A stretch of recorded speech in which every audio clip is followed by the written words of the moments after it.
we're 4 days out before we play our first game, and I just love our overall attitude. And we look at a coaching staff that came here in January, and Coach Taggart and his staff did an unbelievable job of recruiting some really good players here, something to build on from last season, winning 11 games.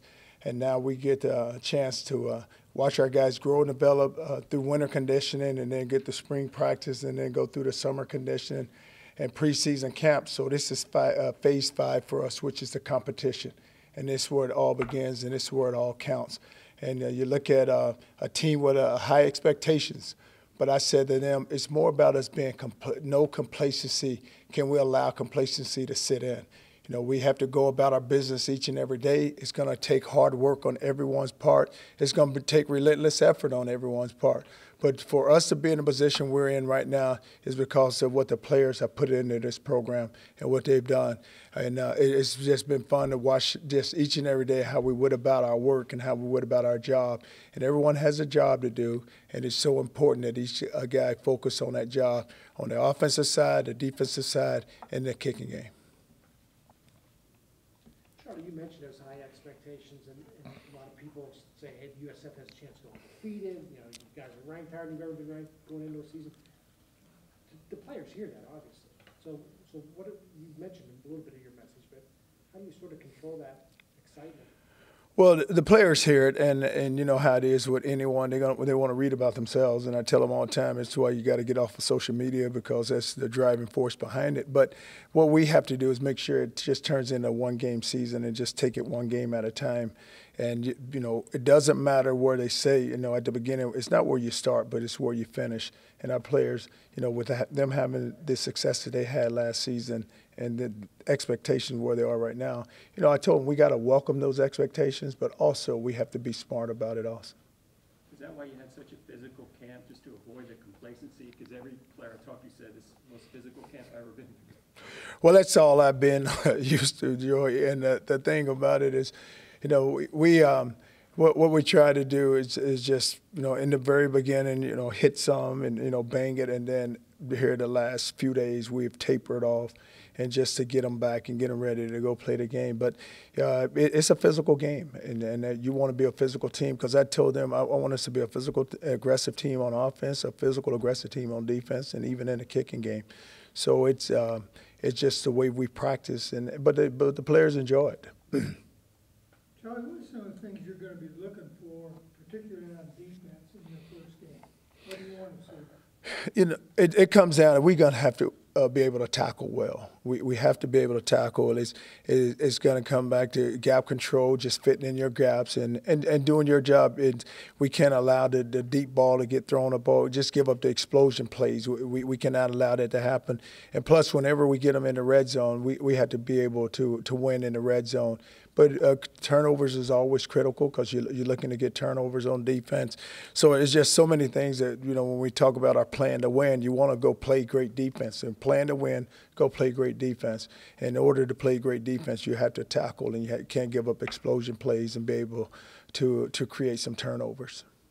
What do you like about Dearness as a back?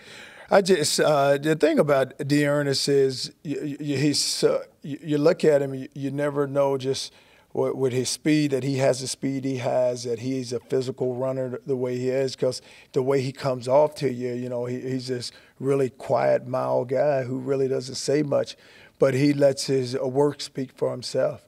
And the players have so much respect for him. He's one of those backs, you can give him the ball, and you know, he's different than Marlon was last season. Marlon was a speed guy who could really outrun you, whereas with Dearness, it's going to be work where, you know, it may not be a long run, but it can be a 9-yarder. Then there goes another 12-yarder, and there goes a 15-yarder, and then boom, he may go break it. But you just love how solid he is, and just how good of a runner. How quickly did your guys on defense take to the style of defense that you want to play? But it didn't take very long, just because of what happened last season, and they felt, you know, they felt like just meeting with the defensive players that, you know, let the offense carry them, and they didn't do their part. And but it was just something to build on. And their whole attitude is, Coach, we want to be better. And when you look at us on defense, you have 3 seniors up front with Love, Sanat, and Hector. There's 3 defensive linemen, and that's where you really want to start at. And then you look at Augie, who has a chance to become the all-time leading tackler here at USF. And then you look in the secondary, you look on the safety position, you have Abraham. Then you look up front, the guy who's having an unbelievable camp for us right now is Nicholas, is just having an unbelievable camp. And the guy who's really came on is Mazzy. So we're getting some guys that really step up and come on, but their whole attitude have changed. But they wanted, when we talked about a physical camp, that's really what they wanted. They wanted that physical camp, and they got a lot of it.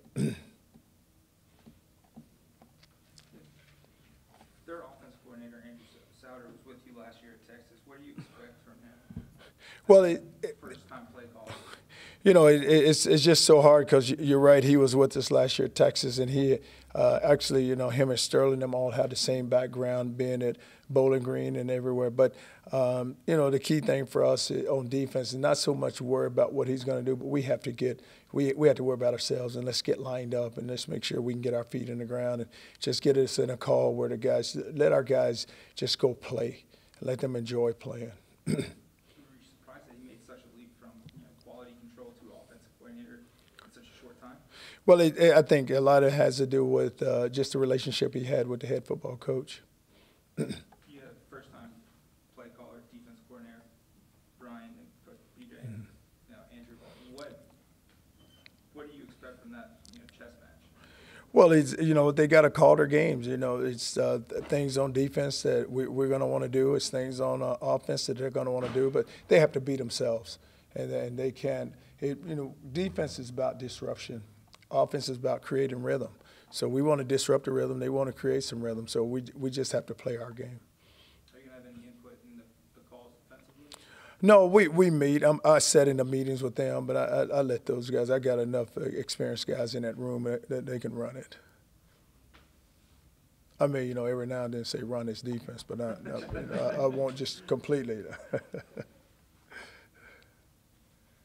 People talk about how, you have to be careful that kids don't get too high of expectations because of all the publicity and stuff about the season. But can't that also be motivating in the sense that, we could achieve some things that this school never did, and as long as we don't screw up, and that, can you get them in that mindset where they say, okay, we've got it here in front of us, we don't want to mess it up type thing?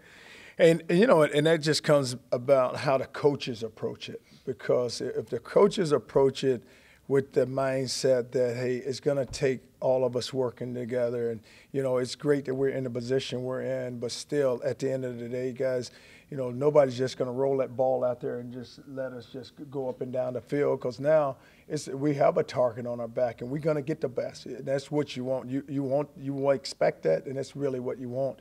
But it's all about how we approach it and how you just constantly just coaching them and being consistent in the message, and the message that is being driven through to them. It's all about winning every day. It's all about relentless effort. It's all about hard work, and they understanding that. You anticipate Rasheem being available?